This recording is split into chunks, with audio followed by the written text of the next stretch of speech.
How are we doing? Right, so it's the 9th of September, and I want to say a big happy birthday to my sister, who's been absolutely fantastic over the last few weeks. So Lisa, happy birthday, love you lots. So I did not have a good night last night. Yesterday morning, I was officially neutropenic, which means I have no immune system. And all day yesterday, bar none, I was telling them that I have a bit of a sore throat, which is, you know, at this point, anything that's unusual that shouldn't be there, you need to tell them. So I told them, whether they noted it down or not's another story. I don't know.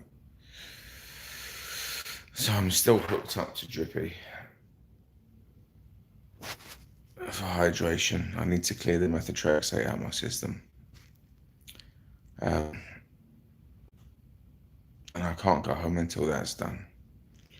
So anyway, I had the rituximab yesterday.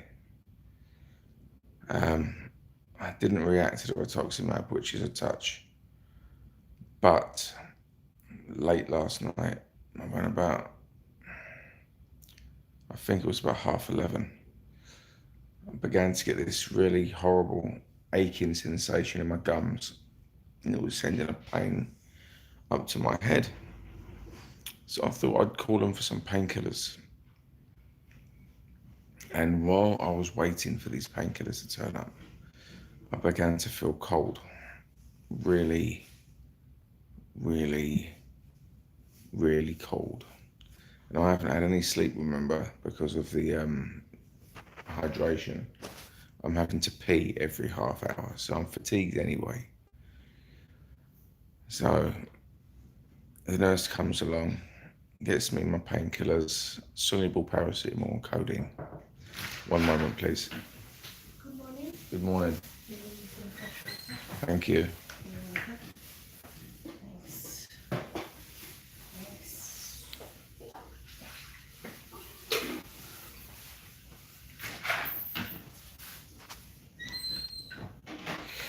Soluble paracetamol and codeine. And so I'm now sitting at the edge of my bed with my codeine and the soluble paracetamol, and I've taken it down, and I'm now rocking backwards and forwards from the cold, and I've got the blanket over me.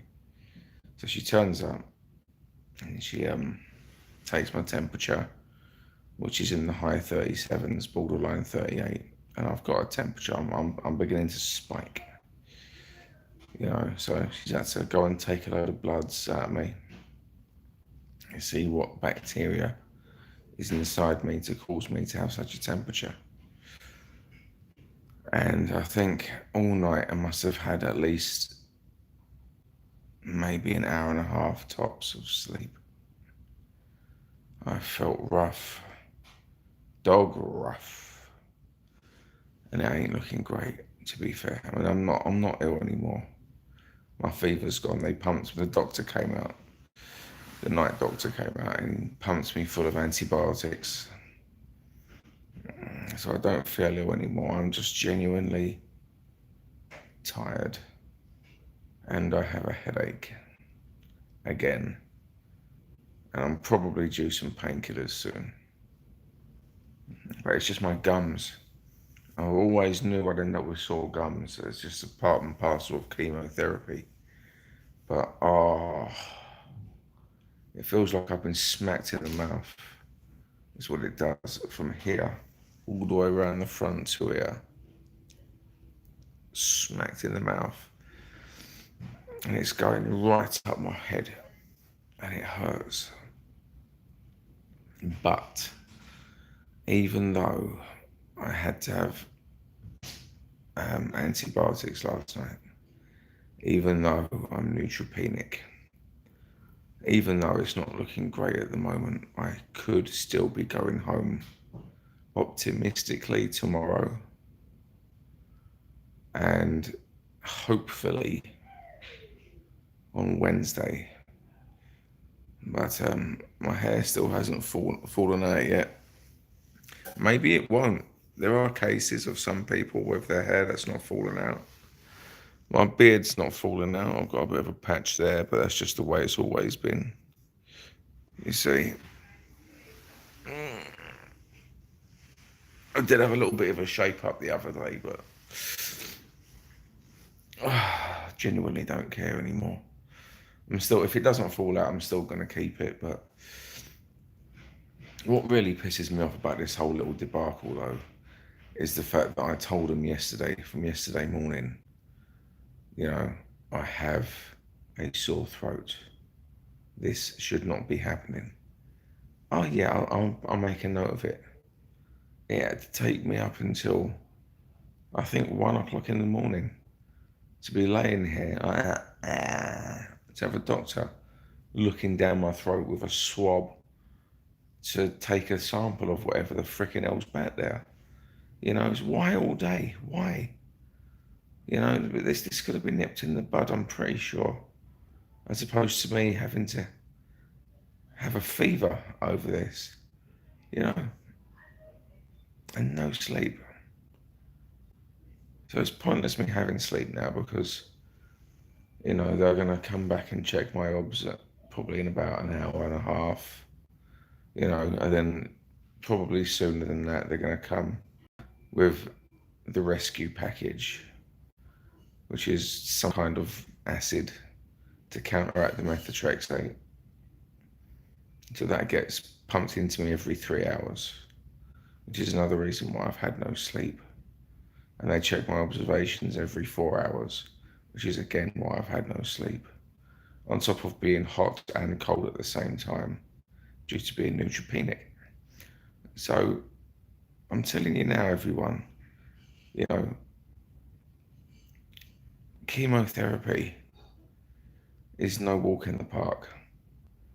To be fair, there are risks to chemotherapy. The side effects to chemo when you're having it, is vomiting, diarrhea. Luckily, I've only had the vomiting side of it, and I've not been all the time.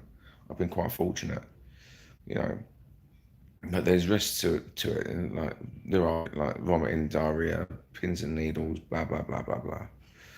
But the biggest risk from chemo is your immune system, because I've finished all of my treatment now, pretty much for the first cycle.